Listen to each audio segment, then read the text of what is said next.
My landlady changed the rules of my lease to trap me into dating her son. When I moved in, everything seemed perfect. Nice house, clean room, reasonable rent in a neighborhood I actually wanted to live in. She told me I could have guests over as often as I liked, gave me a key, and said treat it like your own home. I signed the lease that afternoon, thinking I'd found the best setup I was going to get in this city. Then I met her son. She introduced us the second week, brought him into the kitchen while I was making coffee like it was a complete coincidence. This is Marcus. He lives upstairs. You two are about the same age. Maybe you could show each other around town. He stood there with his hands in his pockets, looking at the floor. I said nice to meet you, and went back to my coffee. She hovered for another full minute, waiting for something to happen between us. Nothing did. After that, she started engineering run-ins. Marcus just happens to be watching a movie if you want to join. Marcus is making dinner tonight, and there's plenty. Marcus is going to the store, do you need anything? Every single day, a new reason to put me in a room with her son. I kept it polite but short. Not interested. Not rude about it. Just not interested. Then the rules started changing. First week after signing the lease, she told me guests were welcome anytime. A month and my friend stayed nights in a row, and suddenly, there was a new policy. 2 guests per week maximum. I need to maintain the peace of the household, she said. I pulled up my lease that night. Nothing about guest limits anywhere in the document. I told her that wasn't part of our agreement. She smiled, that patient smile. Well, things change when you're living in someone else's home. I'm sure you understand. I didn't understand. But I didn't push it, because I needed the room, and didn't want to make my living situation worse than it was already becoming. 2 weeks later, another rule appeared out of nowhere. No coming home after 10 p.m. The dogs bark when someone walks up the driveway, and it wakes the entire house.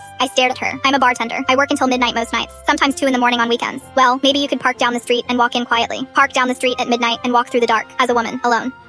Because her dogs might bark. I would never have signed this lease if that rule existed before I moved in. She knew that. That's exactly why she waited until I was already unpacked and settled. The guest limit clicked into place too. Every friend I brought over was one less evening I might spend in the living room where Marcus happens to be watching television. She was dismantling my social life, one rule at a time, to funnel me toward her son. I tested it. Told her my friend was coming Saturday. She frowned. You already had someone over Wednesday. That's your limit for the week. But Marcus is free Saturday evening, if you want some company. There it was, right out in the open. No pretense left. Next week she knocked on my door 9 on a Sunday morning. Marcus made pancakes. He made extra just for you. Holding a plate with a folded napkin on top, like room service at a hotel. I took it because I didn't know what else to do with a woman standing in my doorway, holding breakfast and staring at me. She watched me take a bite, stood there 5 seconds too long, then smiled and walked away satisfied. That night, Marcus knocked on my door himself. First time he'd come directly without her pushing him through the door first. He stood there deeply uncomfortable. My mom said you liked the pancakes. They were good. Thank you. She thinks we'd be good together. Said it completely flat, like reading a script he didn't write and didn't want to deliver. I appreciate that, Marcus, but I'm not looking for anything right now. He nodded once, turned, walked upstairs. Through the ceiling, I heard her voice asking how it went. Couldn't make out his answer, but I heard her tone shift. Next morning, a new rule. No overnight guests at all. Effective immediately. Pulled up the lease one final time. Read every line. None of these rules existed in the document I signed. Not the guest limits, not the curfew, not the overnight ban. She'd been rewriting the terms of my life week by week, and every revision pointed in exactly one direction. Her son. Called my friend that afternoon, told him everything. He'd been thinking about renting out a room in his apartment to save money. Said I could move in whenever I was ready. 2 weeks later, I told my landlady I was leaving. Her face didn't fall. It lifted. How soon can you do it? My lease required 4 weeks notice. She didn't even blink. Wanted me gone fast. Whatever plan she had for me and Marcus was dead, and now I was just occupying a room she could fill with the next candidate. Moved out on a Tuesday. She watched from the kitchen window the entire time. Marcus was nowhere I could see. I loaded the last box and looked at the house one more time. Her dog started barking before I pulled out of the driveway. Middle of the afternoon, broad daylight. Those dogs barked at everything and everyone, no matter what time it was. Had nothing to do with when I came home. Never did.